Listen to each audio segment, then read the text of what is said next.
The Galactic Council had ruled the stars for 12,000 years. They were proud of this, very proud. In all that time they had brought together 847 different species from across the galaxy. Some had joined happily, others had needed convincing, but in the end everyone joined. Everyone always joined. The Council believed that war was something only primitive species did. Civilized beings talked. They made deals. They found ways to work together. This was the way of the galaxy, and it had worked perfectly for thousands of years. So when their long-range sensors detected a new species on the edge of the Orion Arm, the Council was excited. New species meant new members. New members meant more power, more trade, more knowledge. It was always a good day when the Council found someone new. The species called themselves humans. They lived on a small blue planet called Earth. Their technology was young. Their ships were slow. They had only recently learned to travel between stars. By Council standards, they were bobbies taking their first steps. Ambassador Aura of the Collective volunteered for the first contact mission. They were known for their patience and kindness. They had helped dozens of young species join the Council. Aura herself had welcomed 11 new civilizations into the galactic family. She was good at her job. She knew exactly what to say and how to say it. Her ship was beautiful. It was white and gold, shaped like a flowing river frozen in space. It carried no weapons because they did not believe in weapons. Instead, it carried gifts, art from 100 worlds, music that could make stones weep, technology that would push humanity forward by 1,000 years. Aura practiced her speech during the long journey to Earth. She would tell the humans about the wonders of the galaxy. She would show them images of crystal cities floating in pink clouds. She would describe the great libraries where all knowledge was stored. She would promise them peace, prosperity, and a place among the stars. It was a good speech. It had worked 11 times before. When her ship entered the Sol system, Aura sent out a greeting. It was translated into every human language her computers knew. She smiled as she waited for a response. Usually, young species were so excited. They sent back messages full of joy and wonder. Sometimes they cried. Sometimes they laughed. But they always responded. The humans did not respond. Aura waited 1 hour, then 2, then 6. She checked her equipment, everything was working perfectly. She sent another message, then another. Each time she received only silence. By the second day she began to worry. Perhaps the humans were afraid. That happened sometimes. Young species sometimes hid when they saw something they did not understand. Aura sent a gentler message. She explained that she came in peace. She meant no harm. She only wanted to talk. Silence. On the third day, Aura noticed the human ships. They had been there all along, she realized, hiding in the shadow of their moon. There were not many of them, maybe 40 or 50. They were ugly things, all sharp angles and dark metal. They looked like weapons given the shape of ships. The human fleet moved slowly into position around Earth. They did not attack. They did not flee. They simply formed a wall between Aura and the blue planet below. And then they waited. Aura had never seen anything like this. Young species did not act this way. They were supposed to be curious. They were supposed to be eager. They were supposed to want what the Council offered. On the fourth day, her communication screen finally lit up. Aura's heart raced with relief. Finally, they were ready to talk. She prepared her warmest smile and opened the channel. A human face appeared. It belonged to a female with dark hair and darker eyes. She was neither smiling nor frowning. Her expression was perfectly calm, like a lake without wind. She wore simple clothes in dark colors. No uniform, no symbols of rank, nothing to show who she was or why she spoke for her people. "I am Ambassador Aura of the Collective," Aura began. "On behalf of the Galactic Council, I bring greetings in." "My name is," the human interrupted. Her voice was soft but steady. "I am the one who speaks when speaking is required." Aura paused. This was not how these conversations went. I see. Well, I have come to offer humanity a wonderful opportunity. The Galactic Council wishes to. We know why you are here, said. We have known for a long time. We have been listening to your transmissions for 60 of our years. We have read your laws. We have studied your history. We know everything about your council. Aura felt a chill run through her body. This was impossible. The council's communications were encrypted, protected by technology far beyond what humans should be able to break. Then you know what we offer, Aura said carefully. Peace, knowledge, a place in the galactic community. All we ask in return is... The answer is no. Aura blinked. All 6 of her eyes blinked at once, which happened only when she was truly confused. I am sorry. I do not understand. I have not asked you anything yet. His expression did not change. You were going to ask us to join your council, to follow your laws, to open our world to your ships and your trade and your culture. You were going to offer us gifts and call it generosity. You were going to promise us protection and call it friendship. Yes, Aura admitted. This is what we offer all species. It is a good offer. It has brought peace to the galaxy for 12,000 years. The answer is no, repeated. To all of it. We do not want your gifts. We do not need your protection. We will not join your council. We will not follow your laws. We will not open our world. The transmission ended. The screen went dark, and Aura sat alone in her beautiful ship, surrounded by useless gifts, unable to understand what had just happened. In 12,000 years, no one had ever said no. The council chamber was the largest room in the galaxy. It floated in space at the exact center of known civilization, a great sphere of crystal and light that could hold millions. Today, it held only the High Council, the 12 leaders of the 12 founding species, but their voices were loud enough to fill it completely.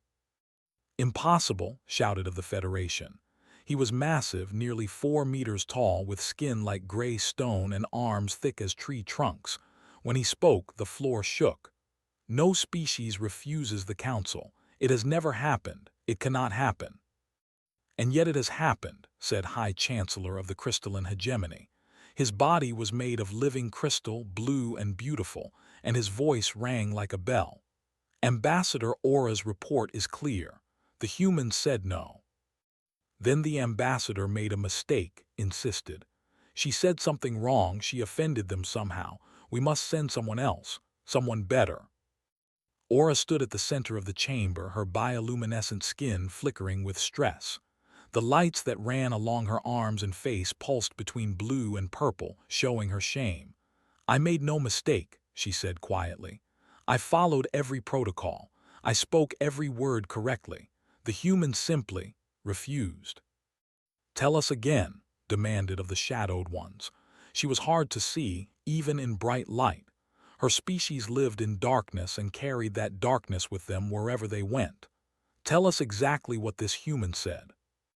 Aura took a deep breath. She said they have been watching us for 60 years, listening to our communications, reading our encrypted files. She said they know everything about us. Impossible, said again, but his voice was smaller now. She said they do not want our gifts. They do not need our protection. They will not join, they will not trade, they will not negotiate. Aura looked at the floor. She said the answer is no to everything, forever. Silence fell over the chamber. The 12 leaders looked at each other with expressions that none of them had worn before. These were beings who had lived for centuries. They had seen empires rise and fall. They had guided the galaxy through countless challenges, but they had never seen this. Far away on the planet Earth, the humans were not celebrating. They knew what they had done. They knew what was coming. In a bunker deep beneath the mountains of Korea, Admiral stood before a wall of screens. Each screen showed something different. Some showed the alien ship still waiting near the moon. Others showed human ships moving into new positions. Still others showed factories working day and night, building weapons and armor and things that had no names yet. Was an old man, though he did not look it. His hair was gray at the edges and his eyes had seen too much. He had spent his entire life preparing for this moment. So had his father, and his father's father. For 3 generations, the family had known this day would come. "They will send more ships," said a voice beside him. Turned to look at Doctor. She was younger than him by 20 years, but her mind was sharper than any blade. She had designed half the weapons in the human fleet. The other half she had stolen from Council transmissions and made better. "How many?" asked. "At first, not many. They will try diplomacy again, they always do." Pulled up a file on her tablet. "I have studied every first contact in Council history, every single one. The pattern is always the same. First, they send a friendly ambassador. Then when that fails, they send more ambassadors with more ships. Then when that fails, they send a war fleet." "How long do we have?" "Months, maybe a year. The Council moves slowly. They have never needed to move fast." Looked at the screens showing the human fleet. "By the time they decide to attack, we will be ready." Nodded slowly. "And if we are not ready, if they come sooner than we expect?" Smiled. It was not a warm smile. "Then we will make them pay for every meter of space they take, every ship they lose, every soldier they sacrifice. We will make this war so expensive that even if they win, they will wish they had lost." Back in the council chamber, the leaders were still arguing. Some wanted to send another ambassador immediately. Others wanted to send a war fleet and crush the humans before they could become a real threat. Still others wanted to wait and watch, to learn more about these strange creatures who dared to say no. High Chancellor raised his crystalline hand and silence fell. "We will send Grand Mediator," he announced. "If anyone can reason with these humans, it is him. He has ended wars. He has united enemies. He has never failed." The other leaders nodded. Yes, would fix this, always fixed everything. But deep in her hearts, Aura was not so sure. She remembered's face. Those dark eyes that held no fear. That calm voice that held no doubt. The human woman had not been bluffing. She had not been playing games. She had meant every word she said. The humans were not going to change their minds. Aura knew this with a certainty she could not explain. And she knew something else too. Something that frightened her more than anything she had ever felt. The humans had been watching for 60 years. Listening, learning, preparing. They had known this moment would come, and they had spent 6 decades getting ready for it. Whatever happened next, the humans were not afraid. And perhaps Aura thought the council should be. Grand Mediator had lived for 2,000 years. In that time, he had done many great things. He had ended the crystal wars that killed billions. He had brought peace to the burning nebula when everyone said peace was impossible. He had talked the Crimson Pirates into surrender without firing a single shot. His name was known across the galaxy as a symbol of wisdom and hope. When he heard about the human problem, he was not worried. He had dealt with stubborn species before. Young civilizations often felt brave when they first met the Council. They did not understand how small they were, how weak, how alone. Once they saw the true power of the galactic community, they always changed their minds.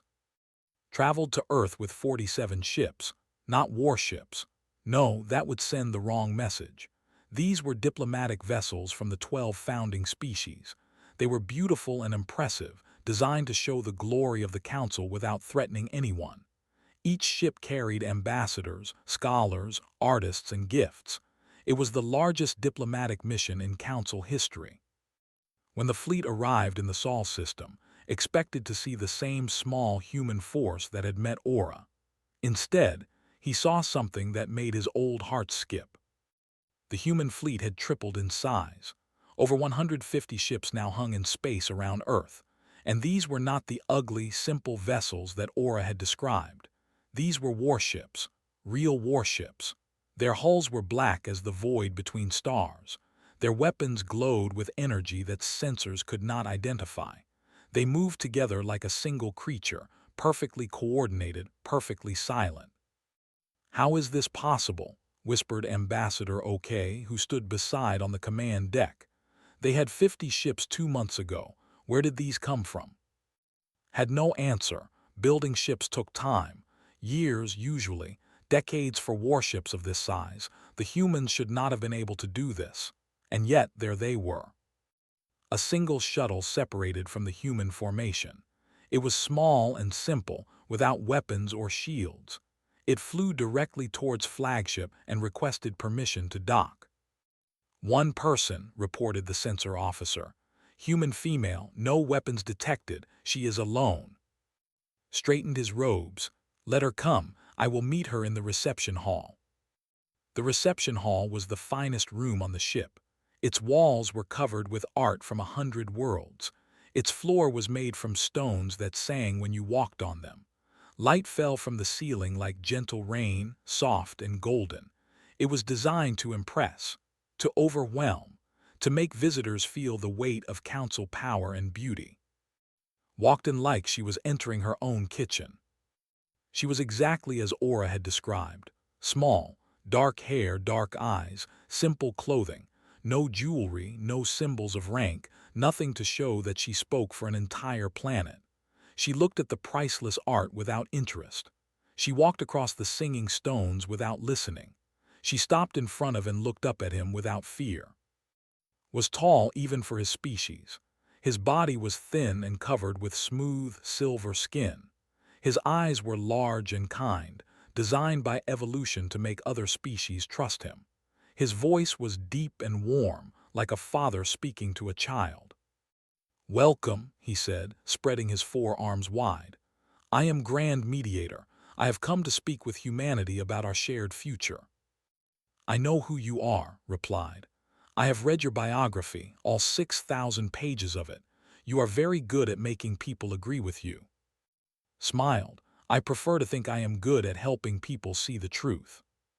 "The truth," tilted her head slightly.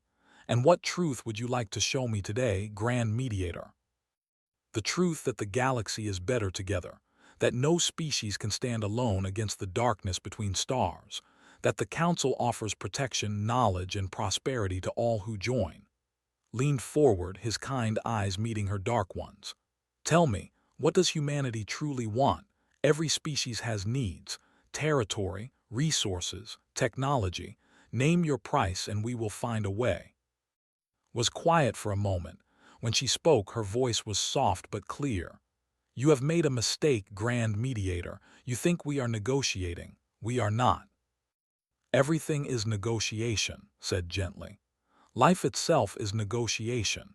Every breath you take, every step you walk, every word you speak is a trade between what you want and what the universe allows." Perhaps, began to walk slowly around the room, looking at the artwork on the walls. "You know, I have studied the Council very carefully. Your history, your laws, your wars, your peace. Do you know what I learned?" "Tell me." "You have absorbed 847 species into your union. Some joined willingly. Many did not. But in the end, they all joined. Do you know why?" Nodded. "Because they understood the benefits of cooperation." "No," stopped walking and turned to face him. "Because they were afraid. Every species that refused was conquered. Their worlds were taken. Their cultures were erased. Their histories were rewritten to make them loyal members of your great community." She paused. "You call it unity. We call it something else." Felt something cold touch his heart. "We have never erased anyone. We welcome all species. We celebrate their differences."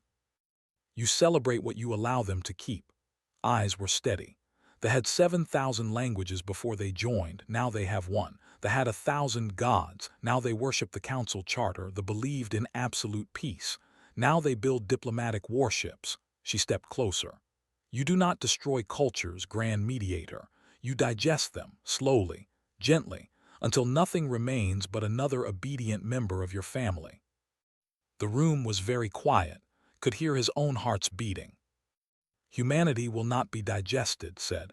"We will not join your council. We will not follow your laws. We will not trade our freedom for your protection." She turned and began walking toward the door. "You may leave our space peacefully, or you may stay and learn why every species in your union was wise enough to surrender." She stopped at the door and looked back one last time. We are not wise, grand mediator. We are stubborn, and we would rather die free than live as part of your collection." The door closed behind her, and stood alone in the beautiful room, surrounded by priceless treasures, feeling truly afraid for the first time in 2,000 years.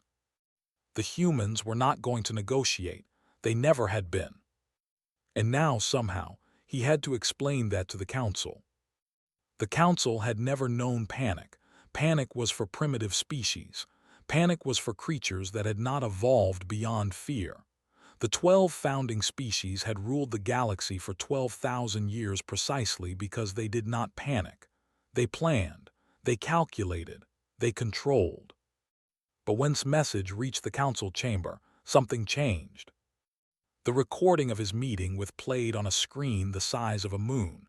Every word, every gesture, every moment of the human woman telling the greatest diplomat in history that his entire civilization was built on lies. The council watched in silence. When it ended, no one spoke. Then everyone spoke at once. "She called us conquerors," shouted, his stone fists crashing against the table. "We are not conquerors, we are liberators, we bring peace." "She said we digest cultures," whispered from the shadows. "That is not true, is it? We preserve cultures, we honor them." "Do we?" asked High Chancellor. His crystal body flickered with uncertain light. "When did we last hear the old languages? When did we last see a prey to their ancient gods?" No one answered. No one could answer. The representative, a young diplomat named Aura, spoke carefully. Perhaps the human is right. Not completely right, but perhaps we have forgotten some things. Perhaps we have changed species more than we realized." "Treasonous words," growled. "The council is perfect.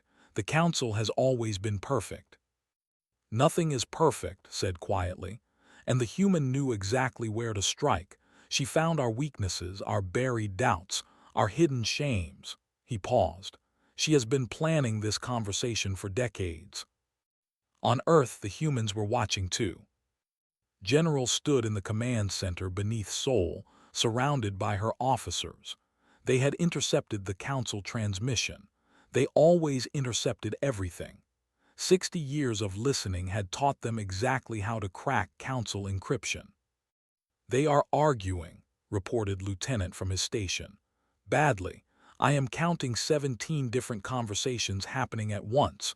No one is listening to anyone else." Nodded slowly. "What about their fleet?"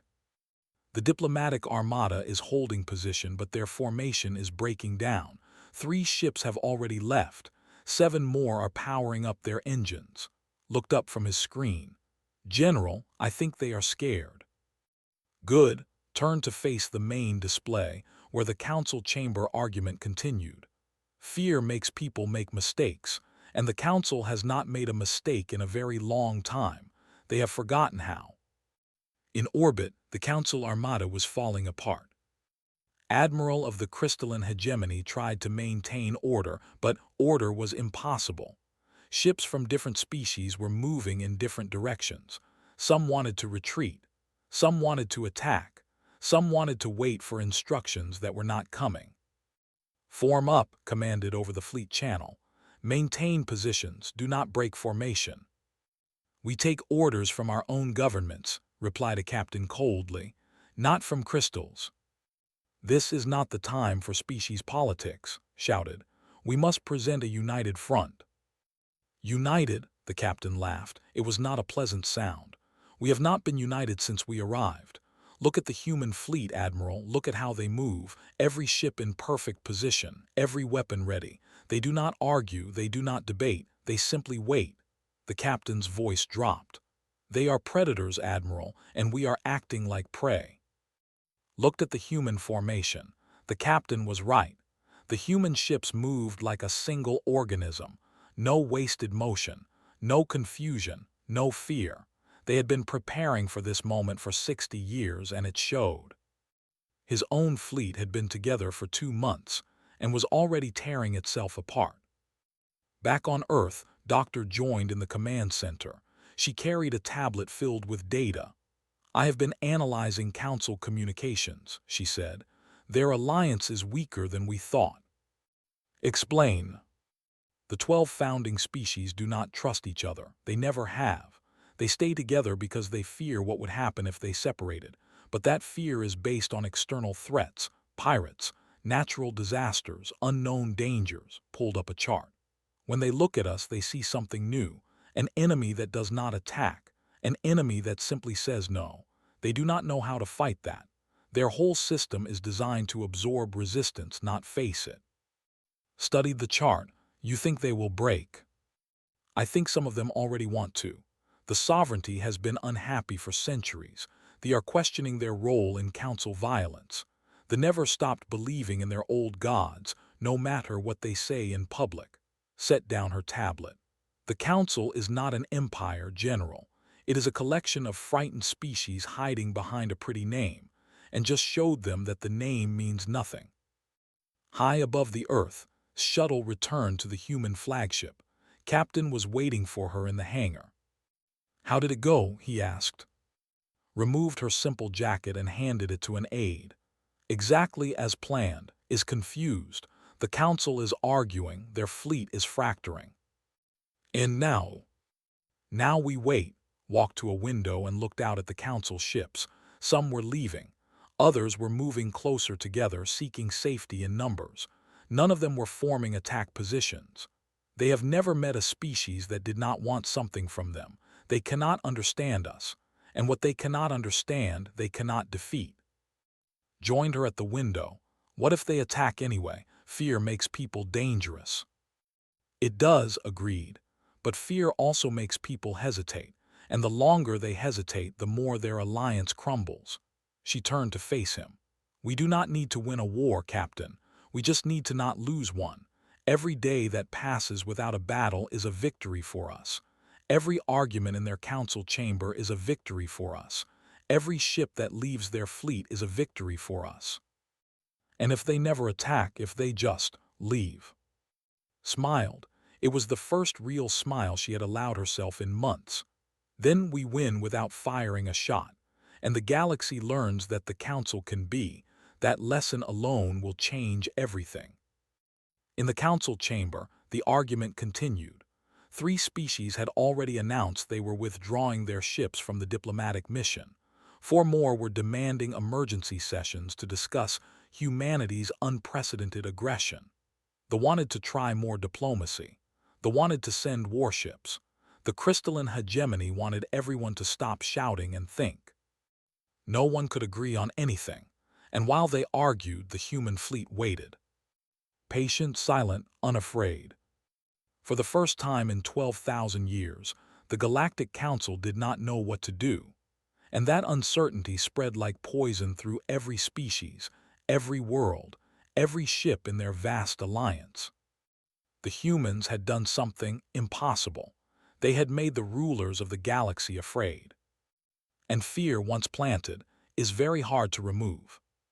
1 year passed, then 2, then 5. The Galactic Council did not attack Earth. They could not agree on a strategy. They could not agree on who would lead. They could not agree on whether humanity was a threat, an opportunity, or something else entirely. Every meeting ended in argument. Every proposal was rejected. Every plan fell apart before it could begin. And while the council argued, the galaxy began to change. It started with whispers. Small species on the edges of council space heard about the humans who had said no. They heard about the diplomat who had walked into the most powerful room in the galaxy and told them their empire was built on stolen cultures. They heard about the fleet that waited, patient and unafraid, while the great powers of the universe panicked. The whispers became questions. If humanity could say no, why could they not? If one species could stand alone, why must everyone else kneel? The sovereignty was the first to act. They had been members of the council for 2,000 years. In that time, they had lost their languages, their traditions, and their pride. They had been told this was progress. They had been told this was unity. They had believed it because believing was easier than fighting. But now they remembered what fighting felt like. Their leader was named. She was 7 feet tall, with hard shell skin and eyes like black mirrors. Her people were insects by human standards, but they had souls as deep as any creature in the galaxy. And soul burned with a fire that had been sleeping for 20 centuries. She traveled to Earth alone in a small ship, without permission from the Council. When she arrived, she requested a meeting with Ambassador. The request was granted immediately. They met in a garden in the city on the southern coast of Korea. Cherry blossoms were falling from the trees. A soft wind carried the smell of the sea. Wore a simple dress and sat on a wooden bench. Stood beside her, too large for human furniture, and spoke words that would echo across the stars. For 2,000 years we were told resistance was death, that unity was the only path, that we were better for losing ourselves. His voice was rough, like stones grinding together. Your people showed us another way, not through war, not through conquest, but by simply refusing. Looked up at the leader. We showed you nothing. We only reminded you of what you already knew. Was silent for a long moment. The wind moved through the cherry trees. Blossoms fell like pink snow. The sovereignty wishes to leave the Galactic Council, said finally. We wish to join the Human Alliance instead. There is no human alliance, replied gently. We do not want an empire. We do not want followers. We only want to be free. Then let us be free together. Knelt, bringing her great height down to level, not as master and servant, not as leader and follower, but as equals, as friends, as species who chose to stand when everyone else chose to kneel. Was quiet for a long time. She watched the blossoms fall. She listened to the wind. She thought about everything humanity had sacrificed to reach this moment. The years of preparation, the weight of fear, the loneliness of standing alone against the stars. We would be honored to be your friends, she said at last. Word spread quickly. Within 1 year, 17 species had left the Council and joined what came to be known as the Free Worlds Compact. It was not an empire. It had no supreme leader, no ruling council, no laws that applied to everyone. Each species governed itself. Each world made its own choices. They traded with each other freely, protected each other willingly, and never asked anyone to surrender their culture or their pride. The Galactic Council tried to stop it. They passed laws against leaving. They threatened sanctions and blockades. They spoke of military action. But they never acted. Every time they tried to organize an attack, something went wrong. Ships broke down. Communications failed. Officers refused to follow orders. The rot of fear and doubt had spread too deep. The Council was dying not from external wounds but from internal collapse. By the end of the decade, Council membership had dropped from 847 species to 612. 100 years later, only 400 remained. The Great Alliance that had ruled the galaxy for 12,000 years was becoming a shadow of itself, clinging to old glory while the universe moved on. On Earth, in the Garden Inn, sat with her granddaughter and watched the stars. Was 12 years old. She had grown up in a galaxy transformed by her grandmother's courage. She had friends from a dozen different species. She had seen ships from 100 worlds pass through Earth's skis. She knew freedom as a fact of life, not as a dream to fight for. Grandmother, she asked, why did you not just fight them? We could have one. Smiled. Her hair was white now and her face was lined with age, but her eyes were still dark and steady. Perhaps we could have, but winning a war does not change minds. It creates anger. It plants seeds of revenge. She reached out and touched her granddaughter's cheek. We did not want to rule the galaxy, child. We only wanted to be free. And now, looked up at the sky. Dozens of ships hung in peaceful orbit from dozens of worlds, all flying the simple flag of the Free Worlds Compact. It was not an empire. It was a choice that millions had made, one by one, across the stars. Now the galaxy is learning that freedom is not given, said softly. It is chosen, every day, by every being who refuses to kneel. Considered this. What if the Council comes back? What if they try again? Smile did not change. Then we will say no again, as many times as it takes. The wind moved through the garden. Blossoms fell from the trees, and above them the stars turned slowly, no longer cold and distant, but filled with friends, with hope, with the promise of a future that humanity had built. Not through war, not through conquest, not through negotiation. Through refusal. In the end, that was humanity's greatest gift to the galaxy. Not technology, not weapons, not strategy. Just the simple courage to say no. And in that single word, everything changed.